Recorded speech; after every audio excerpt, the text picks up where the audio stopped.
My name on my birth certificate is Harry Edwin Roland, but my legal name is Harry Ed Roland, which had to be changed for technical reasons. I have two pseudos, now newly three. My first is DD Slash, my second is DD Rapids, and now I have also DD Agon, which is the newest one. And there's a reason that there was these incarnations, but that's me. Okay. I was born in 1954 in the United States, in North Carolina, in a very, very, very small village. And I was born at a time when the United States was very segregated and also very, very terribly, terribly racist and very frightening. And it is absolutely a kind of miracle that I am sitting here, because at the time that I went to school, I was not allowed to dream of a future. I was not allowed to decide what kind of life I wanted to have, because all of those things, were determined more or less by the society. Okay. And I was fortunate enough that both of my parents had university educations, and both of my parents also insisted that we had excellent grades in school so that we could get into universities. The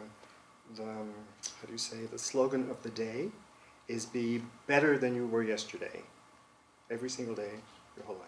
Okay, so I have to thank my parents first that I'm here. And as far as my career, I studied at the University of North Carolina at Greensboro. I studied classical music with Daniel Ericor, who was a Debussy and Ravel specialist with piano. That's probably a good start, just about that technical part of the way. Well, I guess I have to back up just a little bit to say that I'm kind of a freak in the world of electroacoustic music, and a freak because I'm a freelance artist, which means I'm not affiliated or associated with any institutions. And I have to thank both my professor at the university, who was an artist who played 300 concerts a year, it's hard to imagine, and my best friend Keith, who is now deceased, but who instilled in me this notion about what it means to be an artist. And one of the things that I really like about CMMAS is that it doesn't feel like a private club. It's, the concerts and things are open to the public. There are free concerts. The facilities here are available to all of the people who live in Morelia. And I think this is really, really, really different from most of these kinds of institutions and most of the other places in the world where I've had the honor of being invited to do residencies. And so it is, I don't know, it feels like going home when I'm here. And I don't know if I could also pay you a higher compliment. In my life as an electroacoustic composer, I've seen a lot of things that were exciting and encouraging. And I've seen a lot of things also that have been terribly disturbing.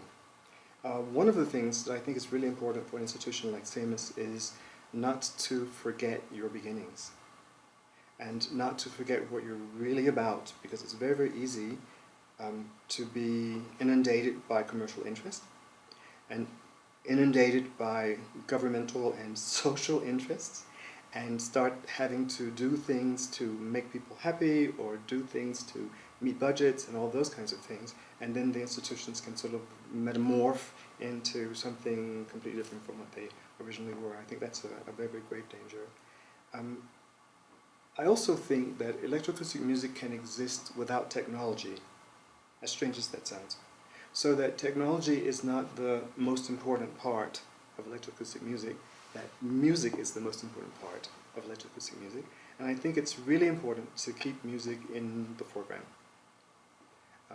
Often when I'm invited to performances or conferences and festivals, I have to end the conversation immediately when it just gets reduced to the software and the machines and the technology and the methods and the algorithms and all of those kinds of things, because for me that's an intellectual part of electroacoustic music, but absolutely not the essential part of electroacoustic music. We can make it with old tape recorders, and you did it with razor blades and knives and scissors before. We can still do it. We also could make it with glasses and cans and paper and things. We don't need sound generators and tone generators and low-frequency oscillators and all of those kinds of things to make electroacoustic music. And so I think CMMAS is on the right track. and keep your eyes open and stay in touch with people. Well, I think the last 10 years have been successful because you've had your values in the right place. And I think it's just really important to keep your values in the right place.